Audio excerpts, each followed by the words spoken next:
Welcome to Fit and Bold, where we promote healthy lifestyles. I'm your host, Lakita Goins. According to the National Institute of Cancer, 1 in 8 women born today will be diagnosed with breast cancer. Men can also have breast cancer. Today, we are going to talk about different types as well as some breast issues that are not cancerous. So I have with me today Dr. Talika Pandey from the UAMS AHEC South Central. How are you today? I'm doing fine, thank you. I'm sorry if I messed your name up. You're doing fine. Okay, so talk to us today about the most common types of breast cancer. Well, the most common type of breast cancer would be what's called as the infiltrating ductal carcinoma. It's a cancer that affects you've got ducts and glands in your in the breast. So it's a cancer that affects the ducts of your breast, and it accounts for around like 75% of the invasive cancers. Okay. So yeah. What are the causes, if they're known, and the symptoms? Well, causes, basically I wish we had a definite answer. There is no definite cause for it, but what we can attribute is one of the most important cause would be the age. Okay. So breast cancer, according to studies, after age of 60 years, women are at risk. The risk peaks at age 70 and then gradually declines in the 80s. Next would be family history. Okay. So if you have a first degree relative, so by first degree relative I mean either your mom, sister, or your daughter. Okay. So if any of them has breast cancer, you are at double the risk. But if 2 of them have breast cancer, you are at 3 times the risk. And especially if any of them had breast cancer before the age of menopause, usually less than age of 50 years, or if they had bilateral or cancer on both the breasts, that puts you at even higher risk. Okay. Then the other cause would be women who never had children, or women who had children after the age of 30 years. They are at risk too. Women who had their first menstrual cycle before the age of 12 years, or women who stopped their cycles after the age of 50 years. Oh, wow. So I was going to ask about symptoms, but let's talk in that about self-breast exam. You go to your gynecologist or wherever and they tell you, make sure you do your self-breast exam. Talk about those. Well, to tell you, now favors are against a self-breast exam. Okay. Most studies document that the self-breast exam leads to a lot of false positive results and unnecessary biopsies, which can be traumatic to the patient too. So now what they say is getting a clinician to do a breast exam on a patient after the age of between the age of 20 and 20 to 40 years. They can go even from 30 to 40 years, and getting the breast exam done every 2 or 3 years by a clinician, that's good enough. And for women who really want to do a self-breast exam, they can go ahead and do it, but if they notice anything suspicious, they should right away notify their physician. Right. So I was reading about breast cancer and saw one I had never heard of before, inflammatory breast cancer. Will you talk about that and how it's different from when we always told you feel a lump or something like that? Right. So inflammatory breast cancer, as the name suggests, it presents more like an inflammation. So by inflammation we think of redness, something that's grown bigger. So that's exactly how the breast looks too. The breast looks bigger and it's like red. So most of the times it's misdiagnosed as being just a mastitis or an infection on the breast, and so treatment is delayed. Usually what we suggest is if you are trying to treat it with antibiotics for 2 weeks after the treatment, if it's not showing signs of improvement, then you need to get a mammogram done. Okay. I also read about, is it Paget's disease? Am I Right. pronouncing that right? Right. Can you talk about what that breast cancer is and how it's different from what we Right. normally hear? Now, Paget's disease of the nipple is what it's basically called. So it also presents not exactly like a lump. So it will present like a fissuring or scaling or an ulceration in the nipple and the areolar region. So this too again gets misdiagnosed as some kind of an skin infection, and the diagnosis is delayed. And for both inflammatory cancer and the Paget's disease, they both are malignant. So Okay. you have to be on top of it, and if always follow up with your physician and let them know that it has been there for so many weeks or months and you haven't seen any improvement, and that needs to be checked out. Okay. And men can get breast cancer. A lot of men may not know that, but they can. So will you talk about male breast cancer? Male breast cancer accounts for, it's not as common as women breast cancer. It accounts for just 1% of the cancers, breast cancers. But you do see male breast cancer, especially in males who have prostate cancer too. Okay. So it is also malignant cancer. For the surgery, the treatment is surgery, and you don't do something like a breast conservation surgery. It's a all big time surgery. You remove the entire breast, Oh, and okay. yeah, and the lymph nodes too. Okay. But what would men see that may give them a clue that something is? Well, it would present as a lump. It will be painless initially. So it will be a lump in the nipple and the areolar region. That's how it presents as. And later it can present as a retraction of the nipple or just deformity in the breast. Okay. What is a mammogram, and what are some other tools that are used for diagnosing breast cancer? Mammogram is a imaging modality. It's basically an X-ray. You can call it as an X-ray of the breast. So it's a modality used to look for cancer. So there are two types of mammograms. One is called the screening mammogram, which is used to see people who are not having any symptoms, just to screen people if they have any suspicious areas in the breast. And if they see a suspicious area in the breast, they do a diagnostic mammogram, which are some additional views which help to localize and try to find out what that area is. Okay. And apart from the mammogram, you can do an ultrasound.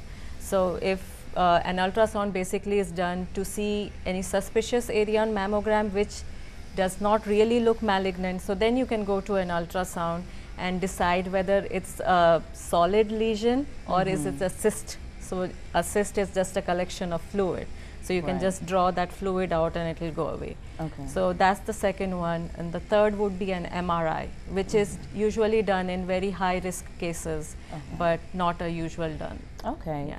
Will you talk to our audience about noticing changes in your breast and what they mean? Because women and breasts, you can have spots and different things. Talk to them about when to be concerned and about paying attention to changes. Well, for women who notice lumps, let me assure you that some lumps and bumps in the breast is normal. A breast would never be completely smooth. But for people who are at high risk, with a family history of breast cancer, if you are doing a breast exam at home, try to do it 7 days after your menstrual cycle, because in those first 7 days, you will see some more bumps over there. If they persist after the 7 days of menstrual cycle, you need to get it checked with your primary care physician. Okay. Yeah. And a last thing, just talk to people about overcoming cancer and catching it early and something. Yeah. Being proactive about your family history, how many people in the family had cancer. And as I said, those who have more than 2 first-degree relatives who had the cancer, you need to get in touch with your primary care physician and have them fix you up with a genetic counselor, because there are some genes who have been documented as causing those cancers. So once you see the genetic counselor, they can get you set up for the genetic testing.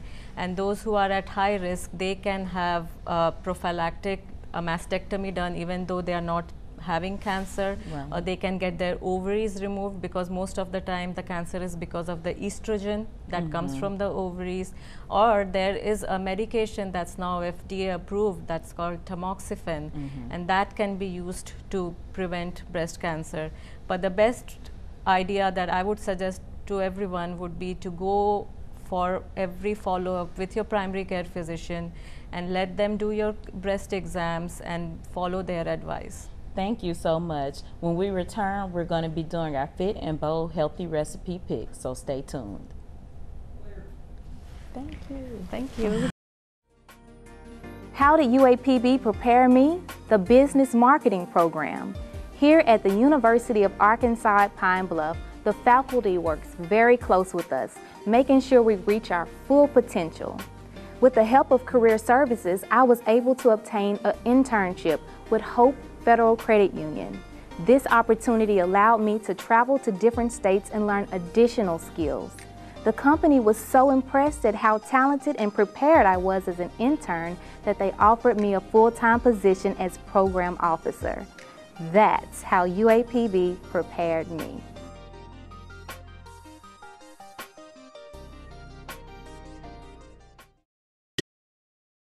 It's on us to stop sexual assault. To get in the way before it happens. To get a friend home safe. And to not blame the victim. It's on us. To look out for each other. To not look the other way. It's on us to stand up. To step in. To take responsibility. It's on us, all of us, to stop sexual assault. Learn how and take the pledge at itsonus.org. No more pencils, no more books. No more teachers' dirty looks. School's out for summer.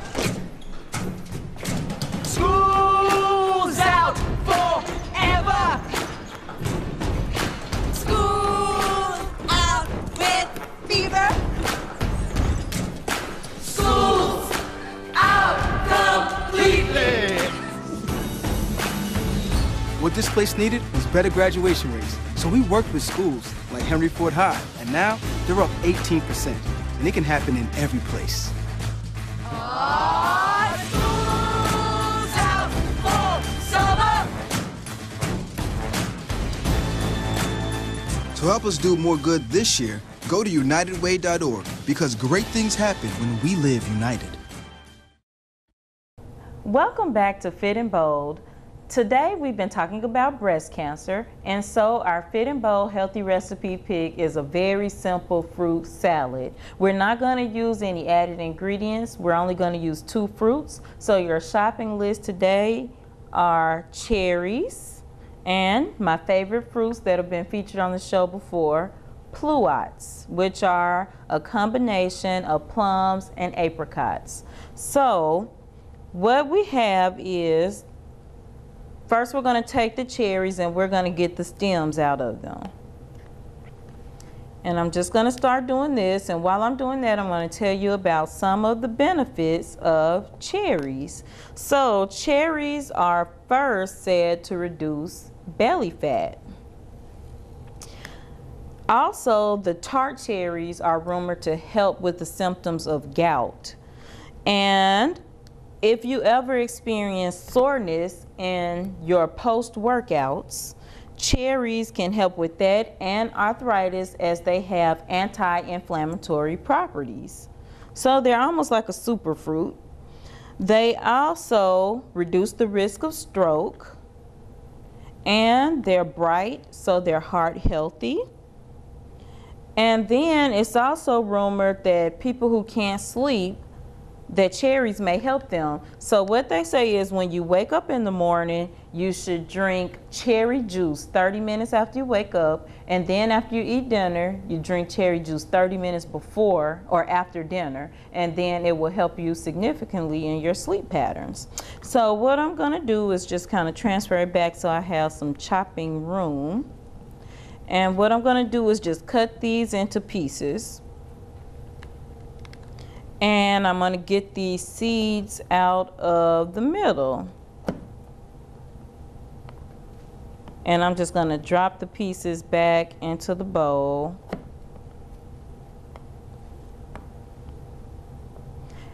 And you're going to do this, and as you see, you get a nice thick red juice. And cherries are also very sweet.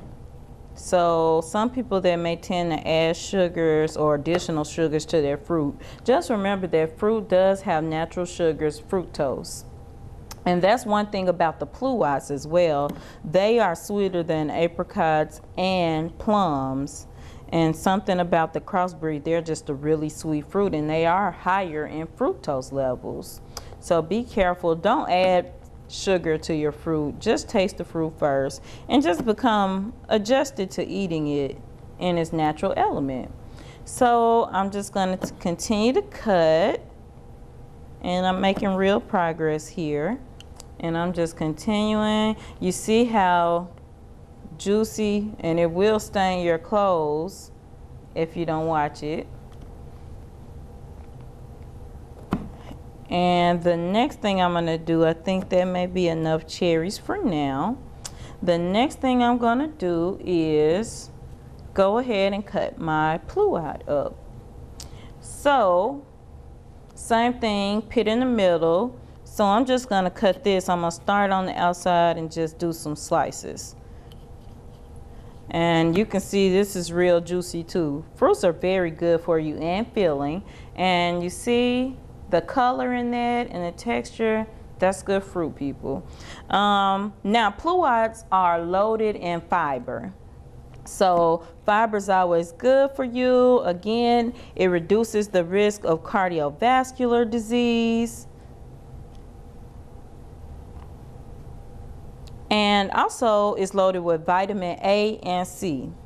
So for those of you that like to count your calories, pluots only have about 80 calories per serving, which is one whole pluot. So this is pretty much the fruit salad. Like I said, I'm not adding anything. You can see it's juicy, and you can see how vibrant and bright that looks.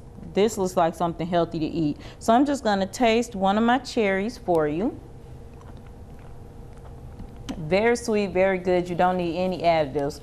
So people with breast cancer going through treatment, you make sure you consult with the nutritionist. So usually that's going to be a part of your plan. And you find out what you need to eat, what's going to be good for you, and help you to get through your treatment plan for breast cancer.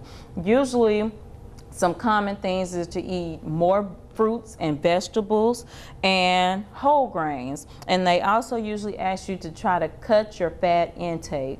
So remember, a nutritionist is there to help you. So when we return, we're going to be doing our fit and bold exercises. So stay tuned. All in together now. We can make it better now. Come on, can we do it? Yeah, you know that we can. We rope it up, cause we know how to jump. We roll it out, cause we know how to skate. We'll cut it down, cause we know what to eat. We'll swap it out, we eat healthy stuff. Can we do it? Yeah, you know that we can. Can we do it? Just moving a little and eating better every day can help make you and your child healthier. Search We Can to find doable tips and activities that you can use every day. Hart, what's going on? I'm leaving. Why? What did I do? Not enough. You constantly ignore me. You barely eat anything healthy. You're half as active as you used to be. The pressure is just too much. I quit. Okay, I get it. I'll do better. Just please, don't leave. Okay, but remember, if I go, you go. Listen to your heart. Don't let it quit on you. Uncontrolled high blood pressure could lead to stroke, heart attack, or death. Get yours to a healthy range before it's too late. The odds of becoming a successful NASCAR driver, 1 in 125 billion. The odds of a child being diagnosed with autism, 1 in 68. I'm Jamie McMurray. Learn more at autismspeaks.org/signs. Hi, I'm Sunflower Wilson, a recent graduate with a degree in fisheries biology. As I begin working on my master's, I am confident in the skills and lessons that UAPB has taught me through instructors like Dr. Harkness. Sunflower challenged herself with a rigorous course curriculum. Her efforts led to numerous presentations in front of scientific audiences at state and national venues. A National Science Foundation internship gave her the opportunity to go to Alaska and work with scientists examining crustacean physiology. UAPB prepares its students for opportunities like these every day. UAPB prepared me.